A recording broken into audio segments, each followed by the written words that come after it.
ஹஜ்ரத் சமர்த் இப்னு ஜுந்தூப் ரலியல்லாஹு அன்ஹு அவர்கள் அறிவிக்கிறார்கள், ரசூலுல்லாஹி ஸல்லல்லாஹு அலைஹி வஸல்லம் அவர்கள் பெரும்பாலும் தமது தோழர்களிடம், உங்களில் யாரேனும் கனவு கண்டீர்களா என்று கேட்பது வழக்கம்.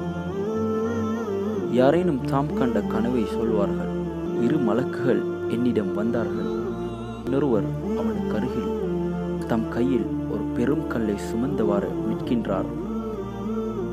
அவர் படுத்திருப்போன் தலை மீது வேகமாக அக்கல்லை வீசியெறிய அவனது தலை சுக்குராகிவிட்டது.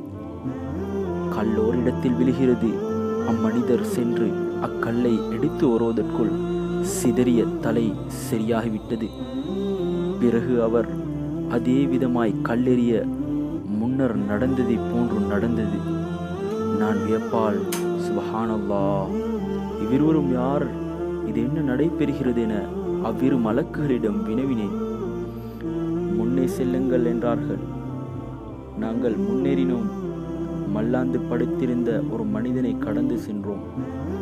அவனுக்கு அருகில் ஒருவர் இரும்பு கொக்கியை வைத்துக் கொண்டு நின்றிருந்தார்.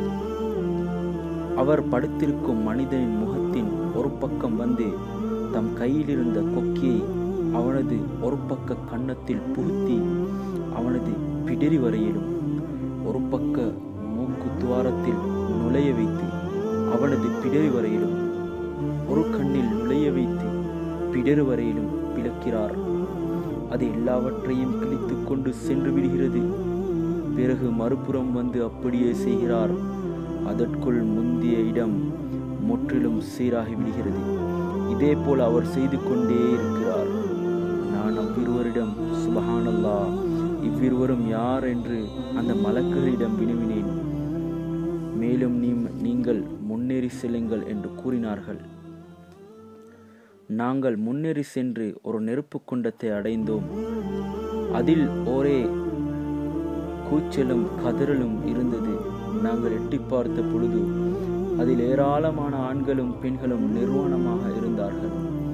அவர்களின் கீழிருந்து கொழுந்து விட்டெறியும் நெருப்பு அவர்களை சூழ்ந்து கொள்ள அவர்கள் நீந்தி கொண்டிருந்தான். ஆற்றங்கரையில் ஒருவர் தமக்கருகில் ஏராளமான கற்களை சேகரித்து வைத்திருந்தார். நீந்திக் கொண்டிருப்பவன் அவரை நோக்கி நீந்திச் சென்று தன் வாயை திறந்து கொள்ள கரையில் இருப்பவர் அவனது வாயில் கல்லை போட்டார். அதனால் அவன் தூரமாக போய்விட்டான். பிறகு நீந்திக் கொண்டு மீண்டும் அதே மனிதனிடம் வந்தான். கரையோரத்தில் நிற்கும் மனிதனிடத்தில் வரும் போதெல்லாம் தன் வாயை திறக்கிறான். அவர் கல்லை போட்டு விடுகிறார். நான் இவ்விரு மலக்குகளிடம் அவ்விருவரும் யார் என்று கேட்டேன். செல்லுங்கள் முஹம்மதே, முன்னேறி செல்லுங்கள் என்று அவ்விரு மலக்குகளும் எனக்கு கூறினார்கள்.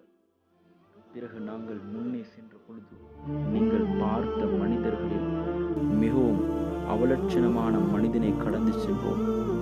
அவனுக்கு அருகில் தீயெறிந்து கொண்டிருந்தது. அதை அவன் எரித்து கொண்டு அதை சுற்றி ஓடிக்கொண்டிருந்தான்.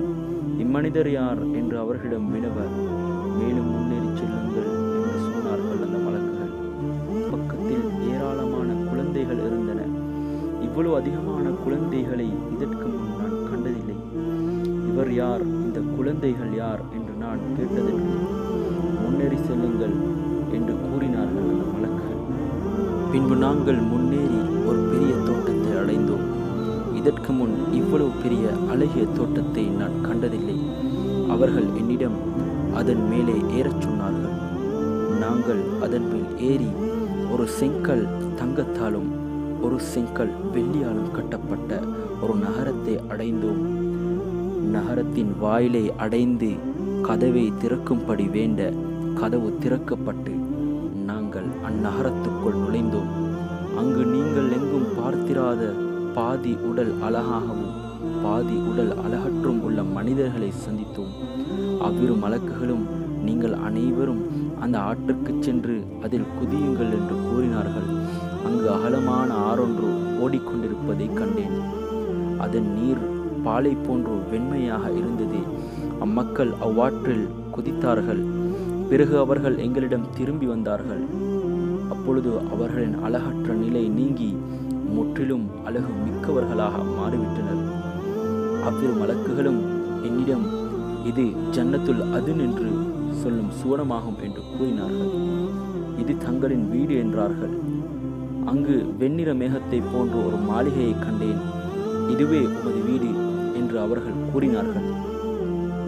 நான் அவர்களிடம், அல்லாஹு தஆலா உங்கள் இருவருக்கும் பரக்கத் செய்வானாக, என்னை விடுங்கள், நான் உள்ளே செல்கிறேன் என்று கூறினேன். இப்பொழுதல்ல, பிறகு செல்வீர்கள் என்று அவர்கள் கூறினார்கள். இன்றிரவு நான் கண்ட ஆச்சரியமான காட்சிகள் என்ன என்று அவர்களிடம் கேட்டேன்.